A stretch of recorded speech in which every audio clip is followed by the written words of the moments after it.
ಎಲ್ಲರಿಗೂ ನಮಸ್ಕಾರ. ನಾನು ನಿಮ್ಮ ಪ್ರೊಫೆಸರ್ ಪ್ರಿಯಾಂಕಾ ಕುಲಕರ್ಣಿ. ನಿಮಗೆಲ್ಲ ತಿಳಿದಿರುವ ಹಾಗೆ ನಾವು KSET related commerce paper 2 concepts ಅನ್ನ ಡಿಸ್ಕಸ್ ಮಾಡ್ತಾ ಇದ್ದೇವೆ.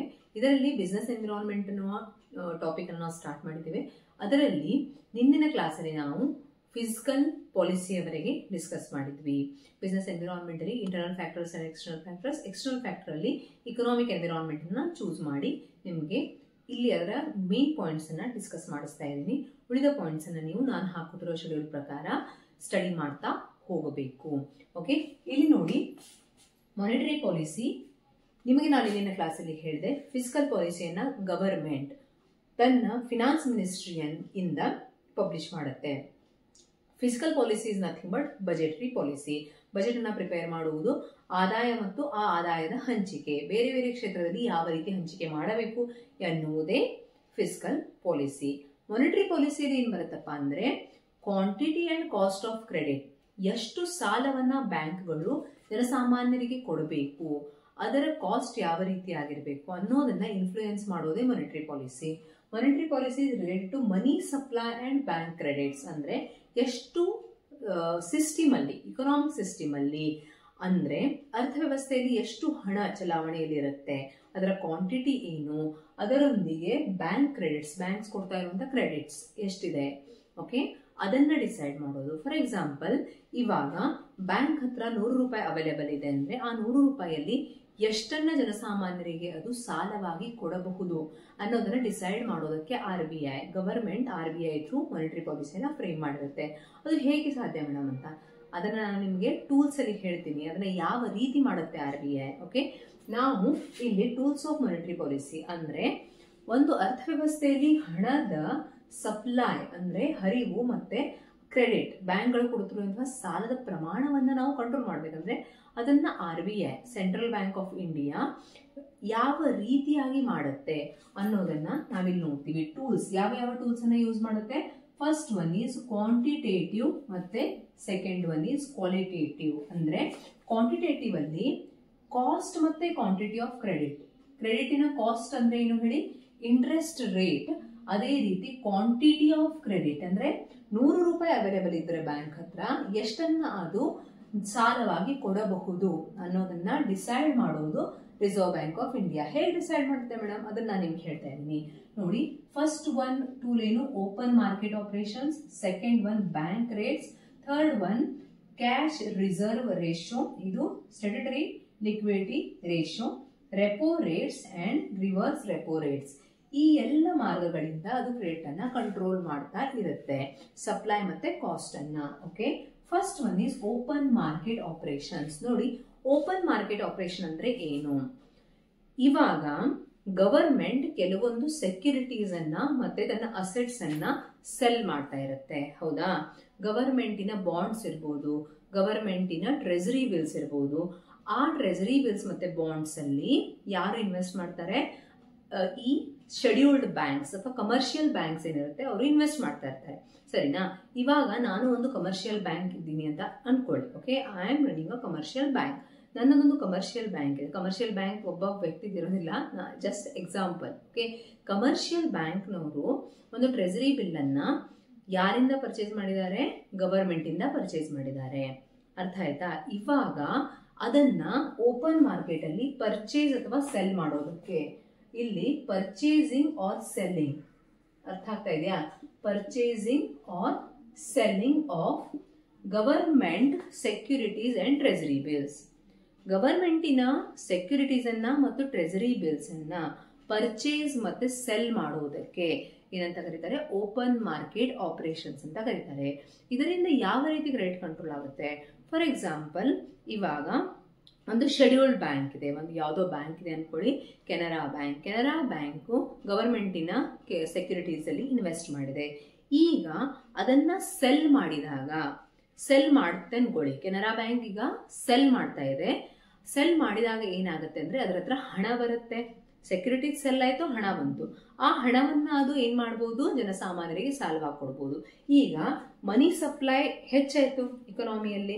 ಅದೇ ರೀತಿ ಅದು ಪರ್ಚೇಸ್ ಮಾಡಿದಾಗ, ಫಾರ್ ಎಕ್ಸಾಂಪಲ್ ಅದು ಗವರ್ಮೆಂಟಿನ ಸೆಕ್ಯೂರಿಟೀಸ್ ಅನ್ನ ಪರ್ಚೇಸ್ ಮಾಡಿದಾಗ ಅದು ತನ್ನ ಮನಿಯನ್ನು ಏನ್ ಮಾಡ್ತಾ ಇದೆ, ಹೂಡಿಕೆ ಮಾಡ್ತಾ ಇದೆ.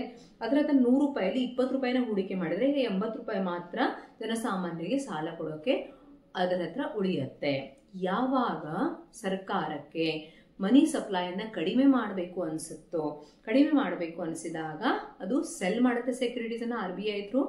ಅದೇ ಜಾಸ್ತಿ ಮಾಡಬೇಕು ಅನಿಸಿದಾಗ ಅದು ಏನ್ ಮಾಡುತ್ತೆ ಅಂದ್ರೆ ಪರ್ಚೇಸ್ ಮಾಡುತ್ತೆ. ಓಕೆ, ಇದರಿಂದ ಏನಾಗುತ್ತೆ, ಬ್ಯಾಂಕ್ಗಳ ಹತ್ರ ಹಣದ ಒಂದು ಪ್ರಮಾಣ ಹೆಚ್ಚಾಗುತ್ತೆ ಮತ್ತೆ ಕಡಿಮೆ ಆಗುತ್ತೆ. ನಾನು ಹೇಳಿದ ಅರ್ಥ ಆಯ್ತಾ? ಎಕ್ಸಾಂಪಲ್, ಇವಾಗ ಗವರ್ಮೆಂಟ್ ಸೆಕ್ಯೂರಿಟೀಸ್ ಅಲ್ಲಿ ಬ್ಯಾಂಕ್ಸ್ ಇನ್ವೆಸ್ಟ್ ಮಾಡಿದಾಗ ಅವರ ಹತ್ತಿರವಿರುವ ಹಣ ಹೂಡಿಕೆ ಆಯ್ತು.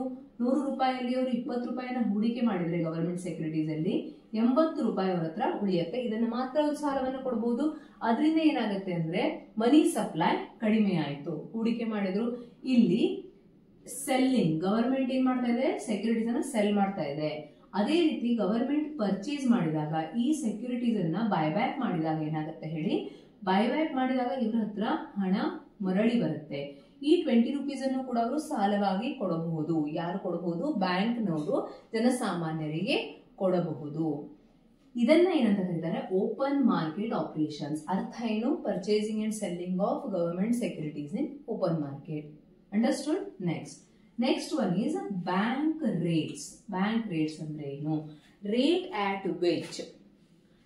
at which banks are discounting and rediscounting the bills receivables ಅಂತ ಕರಿತೀವಿ ನಾವು ಇಂಗ್ಲಿಷ್ ಅಲ್ಲಿ. ಇದರ ಅರ್ಥ ಏನು ನೋಡಿ. ಬಿಲ್ಸ್ ರಿಸಿವೇಬಲ್ಸ್ ಅಂದ್ರೆ ಏನು ನಿಮ್ಗೆ ಗೊತ್ತಿದೆಯಾ? ಫಸ್ಟ್ PUC ಫಸ್ಟ್ ಇಯರ್ ಇಂದ ಕಲಿತಾ ಬಂದಿದ್ದೀರಾ ಬಿಲ್ಸ್ ರಿಸಿವೇಬಲ್ಸ್ ಅಂತ.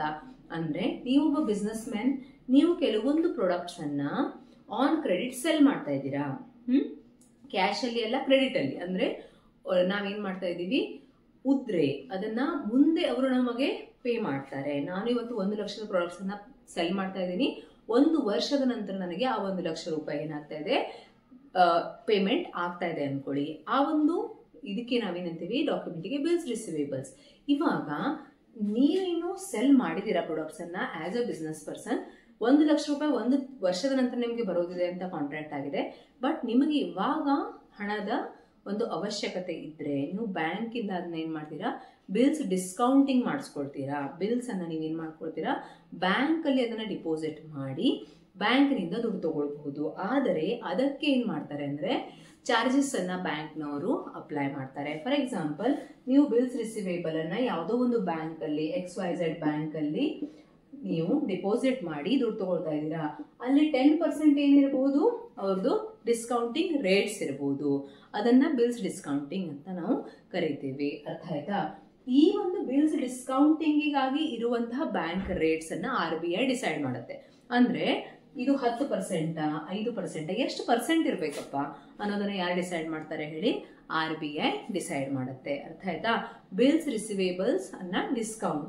Bank rates or rates at which, ನೋಡಿ, bank rates at which RBI is ready to buy or rediscount bills of exchange or other commercial papers from the scheduled commercial banks. ಇಲ್ಲಿ ಏನು, ನಾವು ಜನಸಾಮಾನ್ಯರು ಏನ್ ಮಾಡ್ತೀವಿ, ಬ್ಯಾಂಕ್ಗಳ ಹತ್ರ ಹೋಗ್ತೀವಿ. ಬ್ಯಾಂಕ್ನವರು ಅದನ್ನ RBI ಅಲ್ಲಿ ಮತ್ತೆ ಡಿಸ್ಕೌಂಟ್ ಮಾಡ್ತಾರೆ. ಆ ರೇಟ್ ಅನ್ನ ಬ್ಯಾಂಕ್ ರೇಟ್ಸ್ ಅಂತ ಕರೀತೀವಿ. ಅರ್ಥ ಆಗ್ತಾ ಇದೆಯಾ? ಈಗ ಜನಸಾಮಾನ್ಯರು ಅಂದ್ರೆ ನಾನು ಇವಾಗ ಏನ್ ಮಾಡ್ತಾ ಇದ್ದೀನಿ, ಪ್ರಿಯಾಂಕಾ ಈಸ್ ಅ ಟ್ರೇಡರ್. ನಾನು ನನ್ನ ಬಿಲ್ಸ್ ಅನ್ನ ಒಂದು ಬ್ಯಾಂಕ್ ಅಲ್ಲಿ ಡಿಸ್ಕೌಂಟ್ ಮಾಡಿದ್ದೀನಿ. ಅದನ್ನ ನನ್ನ ಬಿಲ್ಸ್ ರಿಸಿವೇಬಲ್ಸ್ ಅನ್ನ ಆ ಬ್ಯಾಂಕ್ನವರು RBI ಕಡೆಯಿಂದ ರಿಡಿಸ್ಕೌಂಟ್ ಮಾಡಿಸ್ತಾ ಇರಬಹುದು. ಆ ರೇಟ್ ಎಷ್ಟು ಡಿಸ್ಕೌಂಟಿಂಗ್ ರೇಟ್ ಇರುತ್ತೆ, 10%, 20%. ಅದನ್ನ ನಾವೇನಂತ ಕರಿತೀವಿ, ಬ್ಯಾಂಕ್ ರೇಟ್ಸ್ ಅಂತ ಕರಿತೀವಿ. ಈ ರೇಟ್ಸ್ ಅನ್ನ ಹೆಚ್ಚಿಗೆ ಮಾಡುವುದು ಅಥವಾ ಕಡಿಮೆ ಮಾಡುವುದು. ನೋಡಿ, ಇವಾಗ ಹೆಚ್ಚಿಗೆ ಮಾಡಿದಾಗ ಫಾರ್ ಎಕ್ಸಾಂಪಲ್ 100 ರೂಪೀಸಿನ ಬಿಲ್ ಇದೆ, 20 ರೂಪೀಸ್ ಕಮಿಷನ್ ಇದ್ರೆ ನಿಮಗೆ 80 ರೂಪೀಸ್ ಮಾತ್ರ ಬಿಲ್ ಸಿಗುತ್ತೆ. 80 ರೂಪೀಸ್ ಮಾತ್ರ ಬಿಲ್ ಸಿಗೋದಕ್ಕೆ 1 ವರ್ಷದ ನಂತರ ಸಿಗೋ ಬದಲಾಗಿ ನಿಮ್ಗೆ ಇವತ್ತೇ ಸಿಗ್ತಾ ಇದೆ. ಇದನ್ನ ಯಾವಾಗ ಈ ಹಣದ ಸಪ್ಲೈನ ಕಡಿಮೆ ಮಾಡಬೇಕು ಅಂತ ಬ್ಯಾಂಕ್ ಅನ್ಸುತ್ತೆ, ಈ ರೇಟ್ ಅನ್ನ ಅವರು ಜಾಸ್ತಿ ಮಾಡ್ತಾರೆ. ಜಾಸ್ತಿ ಮಾಡಬೇಕು ಅನಿಸಿದಾಗ ಈ ರೇಟ್ ಅನ್ನು ಅವರು ಕಡಿಮೆ ಮಾಡಬಹುದು. ಈ ರೀತಿ ಕ್ರೆಡಿಟ್ ಅನ್ನು ಅವರು ಕಂಟ್ರೋಲ್ ಮಾಡ್ತಾರೆ. This is called as bank rates. Third one ಈ CRR ಅಂಡ್ SLR. ಇದೆರಡು ಏನ್ ಹೇಳಿ, ರಿಸರ್ವ್ ರಿಕ್ವೈರ್ಮೆಂಟ್ಸ್ ಅಂತ ಕರಿತೀವಿ ನಾವು ಇದನ್ನ. ಅಂದ್ರೆ ಏನು, ಪ್ರತಿಯೊಂದು ಬ್ಯಾಂಕ್ ಶೆಡ್ಯೂಲ್ಡ್ ಕಮರ್ಷಿಯಲ್ ಬ್ಯಾಂಕ್ಸ್ ಏನಿರುತ್ತೆ, ಪ್ರತಿಯೊಂದು ಬ್ಯಾಂಕ್ ಇಂಡಿಯಾದಲ್ಲಿ ಇರುವಂತಹ ಬ್ಯಾಂಕ್ಸ್ ಏನ್ ಮಾಡಬೇಕು, RBI ಅಲ್ಲಿ ಕೆಲವೊಂದು ಹೂಡಿಕೆಗಳನ್ನ ರಿಸರ್ವ್ಸ್ ಅನ್ನ ಮಾಡಬೇಕಾಗತ್ತೆ. ಅದನ್ನ ಕಂಪಲ್ಸರಿ ಆಗಿ ಇಟ್ಟಿರ್ತಾರೆ. ಯಾಕಂದ್ರೆ ಆ ರಿಸರ್ವ್ಸ್ ಅನ್ನ ಮಾಡಿ ಏನ್ ಹಣ ಉಳಿಯುತ್ತೋ ಅದನ್ನ ಮಾತ್ರ ನೀವು ಸಾಲವಾಗಿ ಜನಸಾಮಾನ್ಯರಿಗೆ ಕೊಡಬಹುದು ಅಂತ. ಇಲ್ಲಿ ನೋಡಿ, CRR ನ ಫುಲ್ ಫಾರ್ಮ್ ಏನು, SLR ನ ಫುಲ್ ಫಾರ್ಮ್ ಏನು ನಿಮ್ಗೆ ಗೊತ್ತು. ತುಂಬಾ ವರ್ಷಗಳಿಂದ ನೀವು ಓದ್ತಾ ಇದ್ದೀರಾ. ಕ್ಯಾಶ್ ರಿಸರ್ವ್ ರೇಷಿಯೋ ನೋಡಿ, ಹೆಸರೇ ಹೇಳುವ ಹಾಗೆ ರಿಸರ್ವ್ ರೇಷಿಯೋ. ಇದನ್ನ ನಾವೇನಂತೀವಿ, it is the minimum percentage of a bank's total demand and time liabilities that a scheduled commercial bank is obliged to deposit with the RBI in the form of cash. ಅಂದ್ರೆ ಹಣದ ರೂಪದಲ್ಲಿ ನೀವು RBI ಅಲ್ಲಿ, banks ಹೇಳ್ತಾ ಇದೀವಿ ನಾವು, ಜನಸಾಮಾನ್ಯರಲ್ಲ. Okay, banks scheduled commercial banks ಏನಿರುತ್ತೆ ಅವರು ಹಣದ ರೂಪದಲ್ಲಿ RBI ಅಲ್ಲಿ ಇಡಲೇಬೇಕಾದಂತಹ ಕಂಪಲ್ಸರಿ ಹಣದ ಪರ್ಸೆಂಟೇಜ್ ಅನ್ನ ನಾವು ಕ್ಯಾಶ್ ರಿಸರ್ವ್ ರೇಷಿಯೋ ಅಂತ ಕರಿತೀವಿ. ಅದು ಈಗ ರೀಸೆಂಟ್ ಆಗಿ ಆಗಸ್ಟ್ ಅಲ್ಲಿ ಪಬ್ಲಿಷ್ ಆಗಿದೆ. 4.5% CRR ಆಟ್ ಪ್ರೆಸೆಂಟ್ ಇದೆ. ಕ್ಯಾಶ್ ರಿಸರ್ವ್ ರೇಷಿಯೋ, ಕ್ಯಾಶ್ ಅಂತ ಬರೆದಿದ್ದಾರೆ ಇಲ್ಲಿ. ಹಣದ ರೂಪದಲ್ಲಿ scheduled commercial banks reserve banks ಅಲ್ಲಿ ಇಡಲೇಬೇಕಾದಂತಹ ಒಂದು ರಿಸರ್ವ್ ಅನ್ನು ನಾವು ಕ್ಯಾಶ್ ರಿಸರ್ವ್ ರೇಷಿಯೋ ಅಂತ ಕರಿತೀವಿ. ಎರಡನೇದು ಸ್ಟ್ಯಾಟ್ಯುಟರಿ ಲಿಕ್ವಿಡಿಟಿ ರೇಷಿಯೋ. SLR ಅಂದ್ರೆ ಏನ್ ಹೇಳಿ, statutory liquidity ratio. SLR is 18%.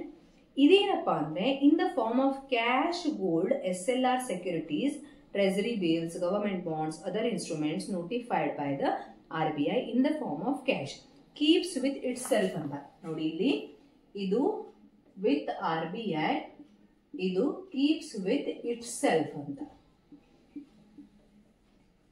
ಏನು ಡಿಫರೆನ್ಸ್ ಅಂತ ನಮ್ಗೆ ಗೊತ್ತಿಲ್ಲ, ನಾವು ತುಂಬಾ ವರ್ಷಗಳಾಯ್ತು ಓದ್ತಾ ಇದೀವಿ CRR ಅಂಡ್ SLR. ನೋಡಿ, SLR ಅಲ್ಲಿ ಏನ್ ಬರುತ್ತೆ ಅಂದ್ರೆ, ನೀವು ಗೋಲ್ಡ್ ರೂಪದಲ್ಲಿ, ಹಣದ ರೂಪದಲ್ಲಿ, ಗವರ್ಮೆಂಟ್ ಸೆಕ್ಯೂರಿಟೀಸ್ ರೂಪದಲ್ಲಿ ನೀವು ಇನ್ವೆಸ್ಟ್ ಮಾಡಿದ್ರೆ ಬೇರೆ ಬೇರೆ ಕಡೆ, ನಿಮ್ಮ ಹೆಸರಿನಲ್ಲಿ ಬೇರೆ ಬೇರೆ ಕಡೆ ಇನ್ವೆಸ್ಟ್ ಮಾಡಿದ್ರೆ, ನಿಮ್ಮ ಬ್ಯಾಂಕಿನ ಇನ್ವೆಸ್ಟ್ಮೆಂಟ್ಸ್ ಇದೆ. ಲಿಕ್ವಿಡಿಟಿ ಅಂದ್ರೆ ಯಾವಾಗ ಬೇಕಾದ್ರೂ ಅದನ್ನ ನೀವು ಹಣದ ರೂಪದಲ್ಲಿ ಕನ್ವರ್ಟ್ ಮಾಡ್ಕೊಳ್ಬಹುದು. ಆ ರೂಪದಲ್ಲಿ ಇನ್ವೆಸ್ಟ್ ಮಾಡಿದ್ರೆ ಕೀಪ್ ವಿತ್ ಯುವರ್ ಸೆಲ್ಫ್ ಅಂದ್ರೆ ಆ ಬ್ಯಾಂಕು ತನ್ನ ಹೆಸರಿನಲ್ಲಿ ಇನ್ವೆಸ್ಟ್ಮೆಂಟ್ ಮಾಡಿದೆ ಬೇರೆ ಬೇರೆ ಕಡೆ, ಅದನ್ನು ನಾವು ಸ್ಟ್ಯಾಟ್ಯುಟರಿ ಲಿಕ್ವಿಡಿಟಿ ರೇಷಿಯೋ ಅಂತ ಕರಿತೀವಿ. ಕ್ಯಾಶ್ ರಿಸರ್ವ್ ರೇಷಿಯೋ ಅಂದ್ರೆ ಕ್ಯಾಶಿನ ಫಾರ್ಮ್ ಅಲ್ಲೇ ಮಾಡಿದೀವಿ, RBI ಅಲ್ಲಿ ಮಾಡಿದೀವಿ. ಡಿಫರೆನ್ಸ್ ಅರ್ಥ ಆಗ್ತಾ ಇದೆ. In the form of cash and in RBI. Okay, that is cash reserve ratio.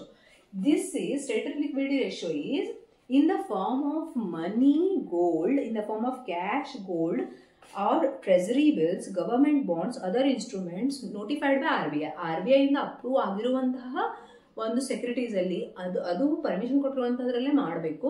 But RBI ಅಲ್ಲೇ ಡೈರೆಕ್ಟ್ ಆಗಿ ಮಾಡುವ ಅವಶ್ಯಕತೆ ಇಲ್ಲ. ಓಕೆ, ಇದೆಷ್ಟಿದೆ ಇವಾಗ 18%. ರೀಸೆಂಟ್ ಇದು. Next repo rate and reverse repo rate. Repo rate ಅಂದ್ರೆ ಏನು, ರಿವರ್ಸ್ ರೆಪೋ ರೇಟ್ ಅಂದ್ರೆ ಏನು ನೋಡಿ. ಕಮರ್ಷಿಯಲ್ ಬ್ಯಾಂಕ್ಸ್ RBI ಕಡೆಯಿಂದ ಸಾಲ ತೆಗೆದುಕೊಳ್ಳಬಹುದು. ಕಮರ್ಷಿಯಲ್ ಬ್ಯಾಂಕ್ಸ್ RBI ಅಲ್ಲಿ ಡಿಪಾಸಿಟ್ ಆಗಿ ಇಡಬಹುದು. ಸಾಲ ಕೊಡೋದು ಅಂತ ಹೇಳಕ್ ಬರಲ್ಲ ನಾವು, ಬಟ್ ನಮ್ಮ ಹತ್ರ ಇರುವಂತಹ ದುಡ್ಡನ್ನ ನಾವು ಅವರಿಗೆ ರೀಇನ್ವೆಸ್ಟ್ ಮಾಡಬಹುದು. ಈ CRR ಅಂಡ್ SLR ಬಿಟ್ಟು ಬೇರೆ ಹೇಳ್ತಾ ಇದ್ದೀನಿ ನಾನು. ಅದರ ರೇಟ್ಸ್ ರೆಪೋ ಅಂಡ್ ರಿವರ್ಸ್ ರೆಪೋದಲ್ಲಿ ಬರುತ್ತೆ. ಈ ಎರಡನ್ನು ನಾವೇನಂತ ಕರಿತೀವಿ, ಲಿಕ್ವಿಡಿಟಿ ಅಡ್ಜಸ್ಟ್ಮೆಂಟ್ ಫೆಸಿಲಿಟೀಸ್. ನೋಡಿ, ಇದನ್ನ ನಾವು ರಿಸರ್ವ್ ರಿಕ್ವೈರ್ಮೆಂಟ್, ಇದೆರಡು ರಿಸರ್ವ್ ಅಂತ ಇದೆಲ್ಲ, ಇದನ್ನ ರಿಸರ್ವ್ ರಿಕ್ವೈರ್ಮೆಂಟ್ ಅಂತ ಕರಿತೀವಿ. ಇದನ್ನ repo rate and reverse repo rate ಅನ್ನ ಲಿಕ್ವಿಡಿಟಿ ಅಡ್ಜಸ್ಟ್ಮೆಂಟ್ ಫೆಸಿಲಿಟೀಸ್ ಅಂತ ಕರಿತೀವಿ. ಇಲ್ಲಿ ನೋಡಿ, ರೆಪೋ ರೇಟ್ ಅಂದ್ರೆ ಏನು, ಅದು ಇವಾಗ 6.5% ಇದೆ. ಆಮೇಲೆ ರಿವರ್ಸ್ ರೆಪೋ ರೇಟ್ ಅನ್ನು 3.5. ನಿಮ್ಮ ಎಕ್ಸಾಮಿಗೆ ಹೋಗೋಕ್ಕಿಂತ ಮುಂಚೆ ನೀವು ಒಂದ್ಸಲ ಇಂಟರ್ನೆಟ್ ಅಲ್ಲಿ ಬ್ರೌಸ್ ಮಾಡಿ ರಿಸೆಂಟ್ ಅನ್ನ ನೋಡ್ಕೊಂಡು ಹೋಗ್ಬೇಕು, ಆಯ್ತಾ. ಡೈರೆಕ್ಟ್ ಕ್ವಶನ್ಸ್ ಈ ರೀತಿ ಬರಲ್ಲ, ಬಂದ್ರೆ ಅಂತ. ಓಕೆ, ನೋಡಿ, repo rate and reverse repo rate. Repo rate ಅಂದ್ರೆ ಏನು, ಬ್ಯಾಂಕ್ಸ್ RBI ಕಡೆಯಿಂದ ಸಾಲವನ್ನು ತೆಗೆದುಕೊಂಡಾಗ repo rate at which RBI provides short term loans to scheduled commercial banks. RBI commercial ಬ್ಯಾಂಕ್ಸಿಗೆ ಸಾಲವನ್ನು ಕೊಡುವಾಗ ಯಾವ ರೇಟಿನಲ್ಲಿ, ಇಂಟ್ರೆಸ್ಟ್ ರೇಟ್ನಲ್ಲಿ ಸಾಲ ಕೊಡುತ್ತೋ ಅದನ್ನ ಏನಂತ ಕರಿತೇವೆ, ರೆಪೋ ರೇಟ್. ಅದೇ ರಿವರ್ಸ್ ಆದ್ರೆ, ಹೆಸರೇ ಹೇಳ್ತಾ ಇದೆ ರಿವರ್ಸ್ ಅಂತ. ರಿವರ್ಸ್ ಅಂದ್ರೆ ಏನು, ಇವಾಗ RBI ನಮ್ಗೆ ಸಾಲ ಕೊಡ್ತಾ ಇಲ್ಲ ಕಮರ್ಷಿಯಲ್ ಬ್ಯಾಂಕ್ಸಿಗೆ, ಕಮರ್ಷಿಯಲ್ ಬ್ಯಾಂಕ್ಸ್ ಏನ್ ಮಾಡ್ತಾ ಇದಾವೆ RBI ಅಲ್ಲಿ. RBI borrows funds from the scheduled commercial banks. Reverse repo rate ಏನಾಗುತ್ತೆ, RBI ಬಾರೋಸ್. ಯಾಕೆ ಬಾರೋ ಮಾಡ್ತಾರೆ ಅವರು, RBIಗೆ ಹಣದ ಅವಶ್ಯಕತೆ ಇದೆಯಾ, ಅಲ್ಲ, ಕ್ರೆಡಿಟ್ ಅನ್ನ ಅವರು ಕಂಟ್ರೋಲ್ ಮಾಡಬೇಕಾಗಿದೆ, ಮನಿ ಸಪ್ಲೈ ಅನ್ನ ಕಂಟ್ರೋಲ್ ಮಾಡಬೇಕಾಗಿದೆ. Getting my point. They want to control the credit. That's why they are borrowing the money from scheduled commercial banks. ಅರ್ಥ ಆಯ್ತಾ? Reverse repo rate is 3.35%. Very easy ಆಗಿದೆ. ಯಾವ ರೀತಿ ಕ್ರೆಡಿಟ್ ಅನ್ನು ಕಂಟ್ರೋಲ್ ಮಾಡ್ತಾರೆ? ಕ್ವಾಂಟಿಟೇಟಿವ್ ಟೆಕ್ನಿಕ್ಸ್ ಅಲ್ಲಿ supply and cost and quantity of credit ಅನ್ನ, open market operation, purchasing and selling of what government securities and treasury bills, bank rates ಅಂದ್ರೆ ಏನು ಹೇಳಿ, ಬಿಲ್ಸ್ ರಿಸೀವೇಬಲ್ಸ್ ಅನ್ನ ಡಿಸ್ಕೌಂಟ್ ಮತ್ತೆ ಡಿಸ್ಕೌಂಟ್ ಮಾಡುವಂತಹ rate, CRR is cash reserve ratio, SLR is treasury liquidity ratio, repo rate at which the commercial banks are borrowing loans from RBI, reverse repo, Reserve Bank is borrowing loan from scheduled commercial banks. ಅರ್ಥ ಆಯ್ತಾ? Very easy. ಇವಾಗ qualitative ಅಥವಾ selective methods ಅಂದ್ರೆ ಇಲ್ಲಿ ಕ್ವಾಂಟಿಟಿಯನ್ನ control ಮಾಡ್ತಾ ಇಲ್ಲ, but ಕ್ವಾಲಿಟಿಯನ್ನ control ಮಾಡ್ತಾ ಇದ್ದಾರೆ. ಜಾಸ್ತಿ ಕ್ವಶನ್ಸ್ ಇದರಿಂದ ಬರುತ್ತೆ, ಬಟ್ ಇದರಿಂದನೂ ಬರೋ ಚಾನ್ಸಸ್ ಇದೆ. ಹಿಂಗಲ್ಲ ಇಲ್ಲಿ ಬರುತ್ತೆ ಅಂದ್ರೆ ಇಲ್ಲಿ ಬರಲ್ಲ ಅಂತಲ್ಲ. ಮತ್ತೆ ಇವಾಗ ಏನಾಗಿದೆ ಹೇಳಿ, ಸೆಟ್ ಎಕ್ಸಾಮ್ ಅಲ್ಲಿ ಒಂದೇ ದಿನ ಎಕ್ಸಾಮ್ ನಡೆಯುತ್ತೆ, ಬಟ್ ನೆಟ್ ಎಕ್ಸಾಮ್ ಅಲ್ಲಿ ಶಿಫ್ಟ್ ವೈಸ್ ಎಕ್ಸಾಮ್ ಇರುತ್ತೆ. ಪ್ರತಿಯೊಂದು ಶಿಫ್ಟಿನ ಕ್ವಶನ್ಸ್ ಬೇರೆ ಬೇರೆ ರೀತಿ. ಸೊ ಕ್ವಶನಿನ ಏನಂತೀವಿ ನಾವು, ತುಂಬಾ ಟೈಪ್ಸ್ ಕ್ವಶನ್ಸ್ ಅನ್ನ ನಾವು ಕವರ್ ಮಾಡಬೇಕಾಗುತ್ತೆ. ಇವಾಗ ಕ್ವಾಲಿಟೇಟಿವ್ ಅನ್ನು ನಾವು ಸಿಲೆಕ್ಟಿವ್ ಮೇಜರ್ಸ್ ಅಂತಾನು ಕರಿತೀವಿ. ಇಲ್ಲೇನ್ ಮಾಡ್ತಾರೆ ಅಂದ್ರೆ publicity, rationing of credit, adjusting margin of loans, adjusting rate on consumption of loan, moral suasion, direct action. ನೋಡಿ, ಇದನ್ನ ನೀವು ಒಂದು ಸಲ ತಿಳ್ಕೊಂಡ್ಬಿಟ್ರೆ ಸಾಕು, ಆಯ್ತಾ? ಫಸ್ಟ್ ಒನ್ ಪಬ್ಲಿಸಿಟಿ ಅಂದ್ರೆ ಏನು? RBI time to time reports ಅನ್ನ ಪಬ್ಲಿಷ್ ಮಾಡ್ತಾ ಇರುತ್ತೆ. RBI ರಿಪೋರ್ಟ್ಸ್ ಅನ್ನ ನೀವು ಓದಿರಬಹುದು, ಓದಿಲ್ಲ ಅಂದ್ರೆ ಓದೋ ಹವ್ಯಾಸನ ಮಾಡ್ಕೊಳ್ಳಿ, ಇಂಟರ್ನೆಟ್ ಅಲ್ಲಿ ಎಲ್ಲಾನು ಸಿಗುತ್ತೆ. RBI ಏನ್ ಮಾಡುತ್ತೆ ಅಂದ್ರೆ ಬೇರೆ ಬೇರೆ ರಿಪೋರ್ಟ್ಸ್ ಅನ್ನ ಪಬ್ಲಿಷ್ ಮಾಡುತ್ತೆ. ಎಕನಾಮಿಕ್ ಸಿಸ್ಟಮ್ ಅಲ್ಲಿ ಯಾವ ರೀತಿ ವರ್ಕ್ ಆಗ್ತಾ ಇದೆ ಅನ್ನೋದನ್ನ, ಶೆಡ್ಯೂಲ್ಡ್ ಬ್ಯಾಂಕ್ಸ್ ಏನ್ ಮಾಡ್ತಾ ಇರುತ್ತೆ, ಪ್ರತಿಯೊಂದು ವಿಷಯದ ಬಗ್ಗೆ ಇಲ್ಲಿ ಪಬ್ಲಿಸಿಟಿ ಅಂದ್ರೆ ಏನು? Publishing the reports, publication of reports by RBI ಅದನ್ನ ಮಾಡೋದು. ಯಾಕಂದ್ರೆ ಕ್ವಾಲಿಟೇಟಿವ್ ಮೇಜರ್ ಅಂತ ಅಂದ್ರೆ ಬ್ಯಾಂಕ್ಸ್ ಯಾವ ರೀತಿ ವರ್ಕ್ ಮಾಡಬೇಕು, ನಿಯಮಗಳೇನು, ಪ್ರತಿಯೊಂದಕ್ಕೂ ರಿಲೇಟೆಡ್ ಆದ ಪಬ್ಲಿಕೇಶನ್ಸ್ ಆಗ್ತಾ ಇರೋದನ್ನ ಪಬ್ಲಿಸಿಟಿ ಅಂತ ಕರಿತೀವಿ. ಎರಡನೇದು ರ್ಯಾಷನಿಂಗ್ ಆಫ್ ಕ್ರೆಡಿಟ್ ರ್ಯಾಷನಿಂಗ್ ಅಂದ್ರೆ ಏನು ಹೇಳಿ, ಕ್ರೆಡಿಟ್ ಅನ್ನ ಯಾವ ರೀತಿ ಕೊಡಬೇಕು ಅನ್ನೋದ್ರ ಬಗ್ಗೆ ಕೆಲವೊಂದು ನಿಯಮಗಳು. ಕ್ರೆಡಿಟ್ ಸೀಲಿಂಗ್ ಅಂತಾನು ಕರಿತೀವಿ ನಾವು. ಇದನ್ನ ಏನಂತ ಕರಿತೀವಿ? Ceiling of credit. ನೋಡಿ, ಕ್ರೆಡಿಟ್ ರ್ಯಾಷನಿಂಗ್ ಅಥವಾ ಸೀಲಿಂಗ್ ಆಫ್ ಕ್ರೆಡಿಟ್ ಅಂದ್ರೆ ಏನು? ಎಷ್ಟು ಹೈಯೆಸ್ಟ್ ನೀವು ಕ್ರೆಡಿಟ್ ಅನ್ನ ಕೊಡಬಹುದು ಅನ್ನೋದ್ರ ಬಗ್ಗೆ ಒಂದು ಲಿಮಿಟ್ ಅನ್ನ ಹಾಕ್ತಾರೆ ಬ್ಯಾಂಕ್ನವರು. Okay, ceiling of credit means what? It is the ceiling on the amount of loans that can be granted by scheduled commercial banks. Scheduled commercial banks ಎಷ್ಟು ಹೈಯರ್ ಅಮೌಂಟ್ ಅನ್ನು ಲೋನ್ ಆಗಿ ಕೊಡಬಹುದು ಅನ್ನೋದನ್ನ ಡಿಸೈಡ್ ಮಾಡೋದೇ ceiling of credit. ಅದನ್ನೇ ನಾವು ರ್ಯಾಷನಿಂಗ್ of credit ಅಂತ ಕರಿತೀವಿ. Rationing of credit or ceiling of credit. Ceiling ಅಂದ್ರೆ ನಿಮಗೆ ನೆನಪಿಡುತ್ತೆ ಅಂದ್ರೆ ಹೈಯೆಸ್ಟ್ ಸೀಲಿಂಗ್, ಎಷ್ಟು ಹೈಯೆಸ್ಟ್ ಲೋನ್ ಅನ್ನ ಕೊಡಬಹುದು ಕಮರ್ಷಿಯಲ್ ಬ್ಯಾಂಕ್ ಅನ್ನೋದು. ಮೂರನೇದು ಅಡ್ಜಸ್ಟಿಂಗ್ ಮಾರ್ಜಿನ್ ಲೋನ್ಸ್. ಮಾರ್ಜಿನ್ ಅಂದ್ರೆ ಏನ್ ಹೇಳಿ, ಇವಾಗ ನೀವು ಸೆಕ್ಯೂರಿಟೀಸ್ ಮೇಲೆ ಲೋನ್ಸ್ ತಗೊಳ್ತೀರಾ. ಫಾರ್ ಎಕ್ಸಾಂಪಲ್, ನಾನು ಗೋಲ್ಡ್ ಲೋನ್ ತಗೊಳ್ತಾ ಇದ್ದೀನಿ ಅಂತ ತಿಳ್ಕೊಳ್ಳಿ. ಗೋಲ್ಡ್ ನನ್ನ ಹತ್ರ 20 ಗ್ರಾಮ್ಸ್ ಗೋಲ್ಡ್ ಇದೆ ಅಂದ್ರೆ 20 ಗ್ರಾಮ್ಸ್ ಗೋಲ್ಡಿನ ಇವತ್ತಿನ ಬೆಲೆ ಏನಿರಬಹುದು? 75,000 ಫಾರ್ 10 ಗ್ರಾಮ್ಸ್ ಅಂತ ಇದ್ರೆ ಇದು ಎಷ್ಟಾಗುತ್ತೆ ಹೇಳಿ? 1,50,000. ನನ್ನ ಸೆಲ್ ಮಾಡಿದ್ರೆ ಇಷ್ಟು ಬರುತ್ತೆ ಅನ್ಕೊಳ್ಳಿ. ಆದ್ರೆ ನೀವು ಗೋಲ್ಡ್ ಲೋನ್ ತಗೊಳ್ಬೇಕಾದ್ರೆ ನಿಮಗೆ 1,50,000 ಲೋನ್ ಕೊಡ್ತಾರಾ? ಇಲ್ಲ. ಅದಕ್ಕೊಂದು ನಿಯಮ ಇದೆ, ಅಡ್ಜಸ್ಟಿಂಗ್ ಆಫ್ ಮಾರ್ಜಿನ್ ಅಂದ್ರೆ difference between these securities and the amount of credit offered by the bank. ಎಷ್ಟು ನಿಮಗೆ ಅಮೌಂಟ್ ಆಫ್ ಲೋನ್ ಅನ್ನ ಕೊಡಬಹುದು ಬ್ಯಾಂಕ್ಸ್ ಈ ಒಂದು ಸೆಕ್ಯೂರಿಟೀಸ್ ಮೇಲೆ ಅನ್ನೋದನ್ನ ಡಿಸೈಡ್ ಮಾಡಿ RBI ಅವರು ನಿಯಮಗಳನ್ನ ಮಾಡಿದ್ದಾರೆ. ಇಲ್ಲ ಅಂದ್ರೆ ಏನಾಗುತ್ತೆ ಹೇಳಿ, ಬ್ಯಾಂಕ್ಗಳು ದಿವಾಳಿ ಆಗುತ್ತೆ, ಅದರೊಂದಿಗೆ ನಮ್ಮ ಅರ್ಥವ್ಯವಸ್ಥೆಯು ಏನಾಗುತ್ತೆ? ಪಾತಾಳಕ್ಕೆ ಕುಸಿಯುತ್ತೆ. ಅದಕ್ಕೆ ಅಡ್ಜಸ್ಟಿಂಗ್ ಆಫ್ ಮಾರ್ಜಿನ್ ಅಂದ್ರೆ ಅರ್ಥ ಆಯ್ತಾ? ಸೆಕ್ಯೂರಿಟೀಸಿನ ಅಮೌಂಟ್ ಎಷ್ಟಿದೆ, ಆ ಒಂದು ಆಸ್ತಿ ಅಥವಾ ಫೈನಾನ್ಷಿಯಲ್ ಅಸೆಟಿನ ಮೌಲ್ಯ ಏನು, ಅದರೊಂದಿಗೆ ಅದರ ಮೇಲೆ ಎಷ್ಟು ನಾವು ಲೋನ್ ಅನ್ನ ಕೊಡಬಹುದು ಅನ್ನೋದನ್ನ ಡಿಸೈಡ್ ಮಾಡೋದು. Adjusting rate on consumption loans ಅಂದ್ರೆ ಕನ್ಸ್ಯೂಮರ್ ಪ್ರಾಡಕ್ಟ್ಸ್ ಅಂತ ಕರಿತೀವಿ ನಾವು. ಕನ್ಸಂಪ್ಷನ್ ಲೋನ್, ಆ ಲೋನ್ ಮೇಲಿನ ಒಂದು ರೇಟ್ ಎಷ್ಟಿರಬೇಕು ಅನ್ನೋದನ್ನ ಡಿಸೈಡ್ ಮಾಡೋದು. ನೆಕ್ಸ್ಟ್ ಮಾರಲ್ ಸುಯೇಷನ್ ಅಂದ್ರೆ ಏನು? ಕೆಲವೊಂದು ನಿಯಮಾವಳಿಗಳನ್ನ RBI ಪ್ರತಿಯೊಂದು ಬ್ಯಾಂಕಿಗೂ ಕೊಟ್ಟಿದೆ, ಅದನ್ನ ನಾವು ಮಾರಲ್ ಸುಯೇಷನ್ ಅಂತ ಕರಿತೀವಿ. ನಿಯಮಾವಳಿಗಳು ಅರ್ಥ ಆಯ್ತಾ? Pressure by RBI on banks, strict pressure ಇದೆ RBI ಇಂದ. ಏನಿದೆ ಹೇಳಿ? Strict pressure and rules and regulations are there, okay, on scheduled commercial banks. ಇಲ್ಲಾಂದ್ರೆ ಏನಾಗುತ್ತೆ ಹೇಳಿ, ನಾವೇನ್ ಮಾಡ್ತೀವಿ ಇವಾಗ SBI ಎಲ್ಲ ಇನ್ವೆಸ್ಟ್ ಮಾಡೋಣ, ಕೆನರಾ ಬ್ಯಾಂಕ್ ಅಲ್ಲಿ ಇನ್ವೆಸ್ಟ್ ಮಾಡೋಣ ಅಂತೀವಿ. ಯಾವ್ದೊಂದು ಲೋಕಲ್ ಬ್ಯಾಂಕ್ ಇರುತ್ತೆ, ಲೋಕಲ್ ಲೀಡರ್ಸ್ ಯಾರೋ ತೆಗೆದಿರ್ತಾರೆ, ಆ ಬ್ಯಾಂಕ್ ಮೇಲೆ ನಾವು ಜಾಸ್ತಿ ವಿಶ್ವಾಸ ಇಡಲ್ಲ. ಯಾಕೆ ಹೇಳಿ, they are not directly under the control of RBI.